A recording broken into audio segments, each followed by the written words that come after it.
था कि आपने जो धार्मिक ग्रंथ हैं हिंदुओं के उनको आग लगाई थी, कब की बात है, पूरा मामला क्या है? देखिए, मामला 2018 का है। 8 अगस्त 2018 को अपना प्रोग्राम हुआ। हाँ। जो अभी बता रहे थे हमारे अंबेडकर समाज पार्टी के राष्ट्रीय अध्यक्ष, 8 अगस्त 2018 को प्रोग्राम हुआ। 9 अगस्त 2018 को ठीक पार्लियामेंट पे ठीक सरकार के नाक के नीचे घटना घटी, जो कि संविधान को जला दिया गया और जंतर मंतर पे। और वो थे कौन जलाने वाले? हमारे लोग तो जला नहीं सकते, क्योंकि हम उसे बहुत ही मतलब उसे इज्जत करते हैं, जिसे अपने बाप के हमने बदले लिए थे। हमारे तो लोग काम नहीं करेंगे, लेकिन वो थे सवर्ण हिंदू, जो ठाकुर ब्राह्मण वैश्य। उन लोगों ने, कुछ सवर्ण हिंदुओं ने जो इस नीच काम को किया, या पूरे सवर्ण हिंदू का चाल था, या सरकार के आरएसएस की चाल थी, उन लोगों ने जलवा दिया। वो सोचा कि इसका जवाब नहीं आएगा, लेकिन उसका जवाब इतने जो पूरे भारत में कहें तो मतलब बहुत ही बाबा साहेब के नाम पे, डॉक्टर अंबेडकर के नाम पे बहुत हजारों पार्टियां रन कर रही हैं।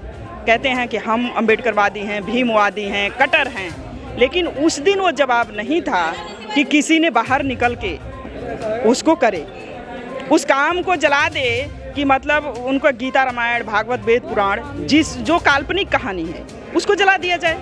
उसको नहीं किए, लेकिन मतलब उनका था कि संविधान को जला के इनको ख़त्म करना है, इन्हें मिटाना है, जो हमारे बाप के बाप ने दे गए हैं।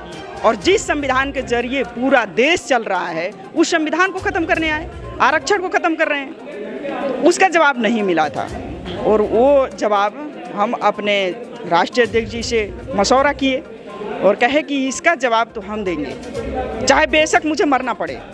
अरे 100 दिन की ज़िंदगी जीने से बदतर है कि 1 दिन की ज़िंदगी हम इज्जत से जी सकें। हमने इज्जत से हमें जीना चाहिए। तो फिर आपने बदला कैसे लिया संविधान चलाने की?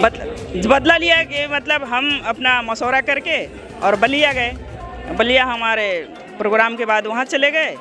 वहाँ पे जा कर के हम अपने कुछ लोगों से जाके गांव-गांव में मिले और वहाँ कहे कि गीता रामायण भागवत वेद पुराण रामचरितमानस हमने 3 किलोमीटर में मतलब पूरे अर्थी निकाली, बाकायदे जैसे जनाजा निकलता है उस तरीका अर्थी निकलवाए। हम भी मतलब बेधड़क बेझिझक हम भी इनको दम भर के गाली सुनाए। ये नहीं कि मैं नहीं कह रही हूँ मैंने गाली सुनाए, मैं भी दम भर के, क्योंकि तुम झूठ हो मैं सच हूँ।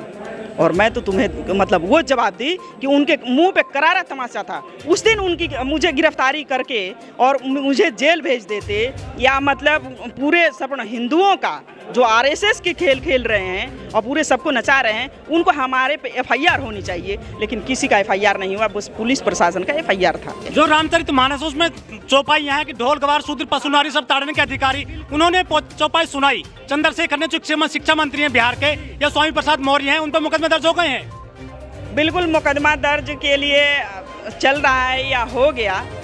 उनकी तो मतलब ज़्यादा मैं अभी नहीं देख रही हूँ, लेकिन हम पे मुकदमा दर्ज मतलब किसी उसी पुलिस प्रशासन के थी। उसके बाद से कोई अभी आज तक मुझसे खबर ही नहीं लिया। अच्छा, मुझसे कोई नहीं अभी आज तक खबर लिया कि हाँ मेरे पास चला आए या पकड़ के जेल भेज दे। उत्तर प्रदेश में नया मामला, जब वो कथावाचक बोलता है कि ढोल गवार शूद्र पशुनारी सब ताड़ने के अधिकारी, महिलाएं विरोध नहीं कर पाती आपकी तरह। ऐसा है कि महिलाएं उतना जानती नहीं तो विरोध कैसे करेंगी? उनको पता ही नहीं है। उनके दिमाग में हिंदू मानसिकता का वो घुसा दिया गया है कि इनको बस इसी तरह प्रताड़ना करना चाहिए। उनको काली माई दुर्गा माई बस इतना सिखा दिया गया है कि वो उनके वजह से तुम्हारी बेटे की नौकरी लगी है, लेकिन ऐसा कुछ भी नहीं है। यदि मेरे बाप के बाप ना होते तो नौकरी क्या, वो रास्ता जो बंद था वो खोलते नहीं, तो हम और आप जैसे ये सारी जो मीडिया की काम कर रहे हैं ये भी नहीं करते आप लोग। लेकिन आप जैसी महिलाएं तो जो वैष्णो देवी जाती हैं, व्रत रखती हैं, करवा चौथ का व्रत रखती हैं जी, तो हमारे जैसे महिलाएं, उनको तो वही तो कह रही हूँ। मैं पूरे देश में ऐलान करना चाहती थी और ऐलान करती भी हूँ। जब भी आती हूँ तो अपना बात यदि मैं रखती हूँ तो कहती हूँ कि ये देवी दुर्गा काली माई जो भी है तुम्हारा ये भगवान, उसे छोड़ दो। यदि नहीं छोड़ती हो, और मतलब बाबा साहब कहे थे कि 30 त्यौहार मनाना बंद कर दो, धर्म स्थल पर जाना बंद कर दो, तब जाके हमारा भला होगा या बेटा बेटी का भला। उसी के कारण आज हमारे बेटियों का सरेआम हत्या बलात्कार हो रहा है, हमारे बेटों को शिक्षा से हटाया जा रहा है, बेटियों को हटाया जा रहा है, उसी का तो देन है उनके काली माई दुर्गा माई पूजने की वजह से। लेकिन गीता जी के नए बाबा आ गए धीरेन्द्र शास्त्री, वो पर्चा देखते सब कुछ बता देते हैं। अरे वो पर्चा देखते कुछ नहीं बताते हैं, आपको बताया क्या? लेकिन आपको बताया क्या? नेता मंत्री जा रहे हैं वहाँ पे मैम। अरे नेता मंत्री जा रहे हैं, वो उन्हीं के हैं तो वो जा रहे हैं, हमारे जैसे लोग नहीं जाते, हमारे जैसे कट्टर अम्बेडकरवादी कहना नहीं करके दिखाना है। हमारे मीडिया जा रही है, मीडिया के पत्र, अरे पूरी मीडिया उनकी है, वो जाएगी, नितिन उनकी सरकार है, वो जैसे मर्जी करवाएंगे। नितिन गडकरी जा रहे हैं। करेंगे, हम नहीं करने वाले, ठीक है, वो उनका काम है, उनका हिंदू धर्म से मतलब है, वो आरएसएस के हैं, जैसे घुमा रहे हैं वैसे घूम रहे हैं, उनकी मानसिकता में हिंदू मानसिकता घूमी हुई है और वो भर दिए हैं, उसको जाएंगे। योगी जी ने कह दिया कि सनातन धर्म राष्ट्रीय धर्म है मंच से।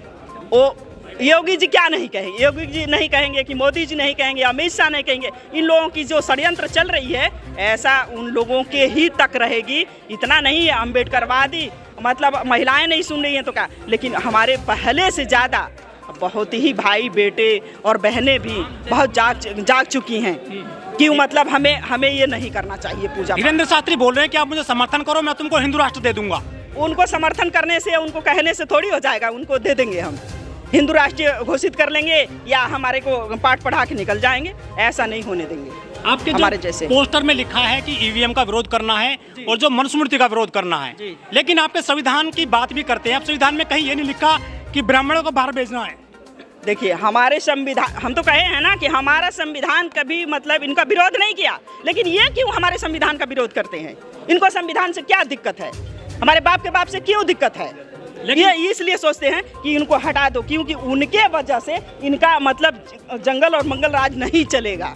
भाई तेज सिंह जी ने बोला है कि ब्राह्मणों को बाहर करना है जो सवर्ण है, लेकिन संविधान तो उसकी कहीं जिक्र नहीं करता है। संविधान जिक्र नहीं करता है, लेकिन बाबा साहब कहे थे ना कि मतलब दलितों के आंदोलन का मतलब कि सवर्ण हिंदुओं को खुला युद्ध होना चाहिए, ये बाबा साहब भी लिखे हैं ना, हम नहीं लिखे, जो हमारे राष्ट्रीय अध्यक्ष बोले हैं वो नहीं लिखे, ये बाप के बाप का लिखा हुआ है ना, डॉक्टर बाबा साहब भीमराव अंबेडकर जी लिखे हैं ना, वो तो दूसरा लिखा नहीं, तो बोल तो रहे हैं लखनऊ में। लेकिन ये नहीं कि इन लोगों जैसा ऐसा नहीं किए। लेकिन भाजपा तो मंदिर बना रही है, उसको मंदिर बना रही है, उसके मंदिर बनाने से क्या होगा? हम कह रहे हैं कि जब हमको बनाओ, आप हमारे हैं या हमारे जो SC ST OBC माइनॉरिटी हैं वो हमारा साथ दें, हम भी आएंगे तो ऐलान करके बाबा साहब का अनाज मिल रहा है 5 किलो, 50 का बनवाएंगे। 5 किलो अनाज मिल रहा है, 5 किलो अनाज पर तो बेच रहे हैं, सिलेंडर में फ्री सिलेंडर पे ही तो हमारे लोग मर रहे हैं। हमें 5 किलो अनाज नहीं चाहिए, हमारे पूरे लोगों की जिंदगी चाहिए, और वो जिंदगी चाहिए कि हमें शिक्षा चाहिए, हमें रोजगार चाहिए, हमें जितना जो खत्म किया जा रहा है वो चाहिए, हमें 5 किलो अनाज ना चाहिए। सबके प्रयास से मोदी जी दे रहे हैं, सबके प्रयास और सबका यो नहीं है, केवल ये मोदी जी का षड्यंत्र है, RSS की खेल है, और मोदी योगी अमित शाह उनके बाप की जागीर नहीं है, ये मेरे बाप की जागीर है, हम नहीं ऐसे छोड़ेंगे। लेकिन अडानी तीसरे नंबर से 7वें पर आ गए मैम। देखिए उनका अडानी और अंबानी का इन्हीं को तो षड्यंत्र, अडानी अंबानी को तो इनको दे ही दिया है, और क्या करेगा अमित शाह और योगी और मोदी क्या करेंगे? इसके अलावा कुछ कर ही नहीं सकते, देश को बर्बाद कर दिया। आखिरी सवाल आपसे, हिंदू मुस्लिम की काट क्या है, राष्ट्र की काट क्या है जो वो अपना देशभक्ति दिखा रही है बीजेपी? देखिए काट ये है कि हमारे लोग दलित और मुस्लिम, केवल दलित और मुस्लिम एक हो जाएं तो पूरी इनकी काट है, हम अपने आ जाएंगे, इनकी औकात बता देंगे। लेकिन बीजेपी पसमानदाओं की बात कर रही है आजकल। बीजेपी पसमानदाओं की इसलिए बात कर रही है कि हमारे तरफ आएंगे, वो किसकी बात नहीं की? रामनाथ कोविंद को बैठा दिया, अभी वो जो उनके बैठाया है राष्ट्रपति बनाया है तो मुर्मू को, तो क्या किया? इसलिए कि वो लोगों को बनाएंगे तो हमारे लोग आएंगे। संघ वाले नेता मुसलमानों के पास जा रहे हैं आजकल, संघ वाले नेता उनके पास जा रहे हैं, उनके पास से कब नहीं गए, और जाके क्या कर रहे हैं?